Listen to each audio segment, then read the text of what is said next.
Lumberjack is somewhat of a mystery, a name passed around like a whisper and a story told during class of a man who fought in cages. That man is Jeffrey Foquet, an English teacher at Olathe Northwest. In order to get more information about the Lumberjack, we asked him for an interview.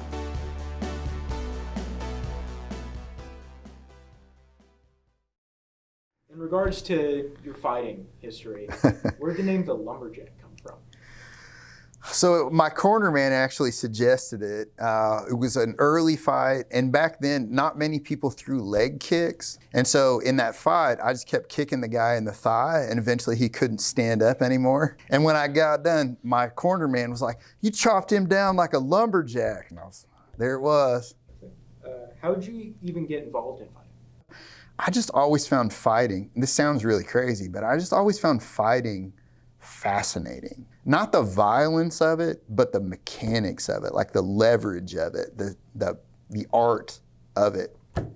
How did you go from like fighting to teaching? What was the bridge that gap? So I had a lot of really terrible teachers when I was a kid. Teachers that judged me a lot, made me feel bad about myself, didn't really care the hardships I was going through. So we moved, my parents got divorced and I moved when I was a sophomore. And I was also bullied a lot when I was a kid. And two things happened when we moved. I just made a decision like, I'm not getting bullied again. Like if that happens, we're just throwing down. And I also had a really great English teacher. Fighting became something that I kind of did in high school, but then got more serious about once high school was over and started to do it competitively. But I always knew I wanted to be a teacher just because I knew I could work with kids without making them feel bad about themselves. I knew this was what I wanted to do. My students today, like they call me Sensei Foquet. Like I'm a teacher in the martial arts tradition. I'm not a mister. I just don't like that. With everything you do, a lot of your involvements, they involve kind of like having an impact on people around you. Do you do these things intentionally to create an impact with people, or is it just kind of how it's happened? With my teaching, I absolutely want to make an impact. I know what a bad teacher can do to a child's psychology. I know how powerful a good adult can be in making a child have the courage or the encouragement that they need to sort of achieve their full potential. And I've just tried to sort of set myself up to kind of maximize what can I do here other than teaching. I don't consider myself a person who consciously is trying to make an impact, but I want to have an interesting life. One involvement I noticed while I was doing my research was the Birdhouse Project. Yeah. Could you explain a little bit what that was, what your involvement was with that? So at the previous school I was at, there was a teacher who had lost his son. And he came to me and asked me if I knew anything about writing a book. He wanted to write a book and go around and talk to people about getting over the loss of his teenage son who was killed tragically in a car accident. And so we ended up being partners and we wrote his book, and then he traveled around the country and he spoke to people who were grieving the loss of a loved one. Sometimes it was a child, sometimes it was a partner, sometimes it was just a really good friend. Well, that sort of compelled me to write my own book because, as I mentioned, my parents were divorced. As a result of that, I ended up in foster care.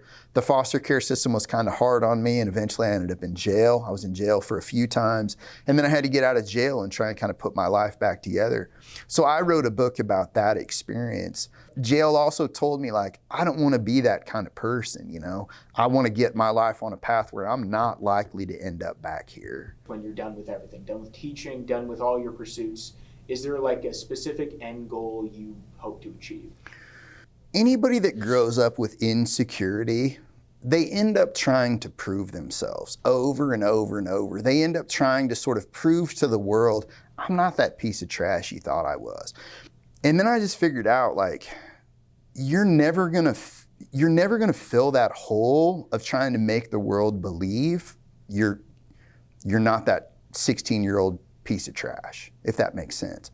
But to answer your question directly, 20 years after kids leave my room, 30 years after kids leave my room, if they'll just think back and be like, man, for an adult, that guy was a little different. Like for a teacher, I've never had a teacher quite like that guy. mission accomplished. Like, that's all I want. I just want to give kids a picture of adulthood that isn't so depressing, that isn't so rigid. This world really is precious. The kids that I teach, they're precious. And so I try and make good decisions, especially because my life started out with so many bad decisions. I try and make good decisions. I place my feet with care in this world. Jeffrey Foquet is not just the Lumberjack. He's a teacher, friend, activist, and for being someone who knocked people down, he now builds them up as an inspiration.